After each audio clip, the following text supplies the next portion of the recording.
ओम कालकालाय विद्महे कालतीतया धीमहि तन्नो भैरवः प्रचोदयात्। मार्गशीर्ष मास के कृष्ण पक्ष की अष्टमी तिथि को भैरव अष्टमी मनाई जाती है।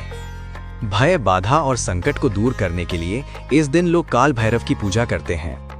इसे भैरव जयंती के नाम से भी जाना जाता है। भैरव को भगवान शंकर का रौद्र रूप माना जाता है।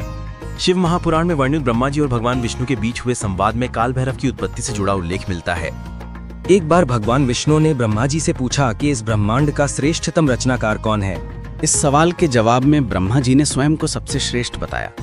ब्रह्मा जी का उत्तर सुनने के बाद भगवान विष्णु उनके शब्दों में समाहित अहंकार और अति आत्मविश्वास से क्रोधित हो गए और दोनों मिलकर चारों वेदों के पास अपने सवाल का उत्तर करने के लिए गए। सबसे पहले वे ऋग्वेद के पास पहुंचे।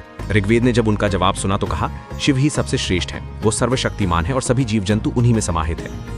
जब ये सवाल यजुर्वेद से पूछा गया तो उन्होंने उत्तर दिया, यज्ञों के द्वारा हम जैसे पूछते हैं वही सबसे श्रेष्ठ है और वो शिव के अलावा और कोई नहीं हो सकता। वेदों के इस उत्तर को सुनकर भी सृष्टि के रचयिता ब्रह्मा जी का अहंकार शांत नहीं हुआ। जब महादेव दिव्य प्रकाश के रूप में प्रकट हुए तो ब्रह्मा जी ने क्रोध में आकर भगवान शिव का अपमान करना शुरू कर दिया। उनके मुख से निकले कटु शब्द सुनकर महादेव का क्रोध भड़क उठा। उनका ये क्रोध इतना प्रचंड था कि उसी क्षण उनके शरीर से एक भयंकर और उग्र देवता का अवतरण हुआ, जिनका नाम था काल भैरव। काल भैरव का रूप अत्यंत भयानक था। एक हाथ में छड़ी और उनका वाहन काला कुत्ता। उनका क्रोध ब्रह्मा के अहंकार को चूर करने के लिए था।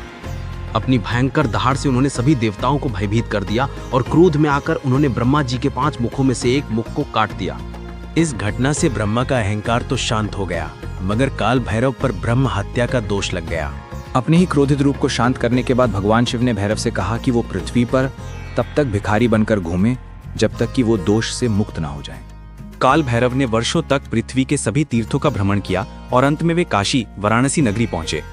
काशी की सीमा में कदम रखते ही उनके हाथ से ब्रह्मा का कटा हुआ सिर कपाल गिर गया और वह दोष से मुक्त हो गए। कहावत ये भी है कि जब भगवान शिव ने ब्रह्मा का सिर काटा था तब ब्रह्मा का सिर बिलासपुर में गिरा था, जिसके बाद इस जगह का नाम कपाल मोचन हुआ। मान्यता है कि कार्तिक पूर्णिमा के दिन कपाल मोचन स्थित सरोवर में स्नान करने से भगवान काल भैरव ब्रह्म दोष से मुक्त हुए थे। इसी वजह से हर साल यहाँ कार्तिक पूर्णिमा पर 5 दिन का मेला लगता है, जिसमें लाखों लोग पाप मुक्ति के लिए सरोवर में स्नान करते हैं। तब से भगवान शिव ने काल भैरव को काशी का कोतवाल यानी संरक्षक नियुक्त कर दिया। काल भैरव जयंती हमें ये सिखाती है कि अहंकार और अभिमान कितना खतरनाक हो सकता है।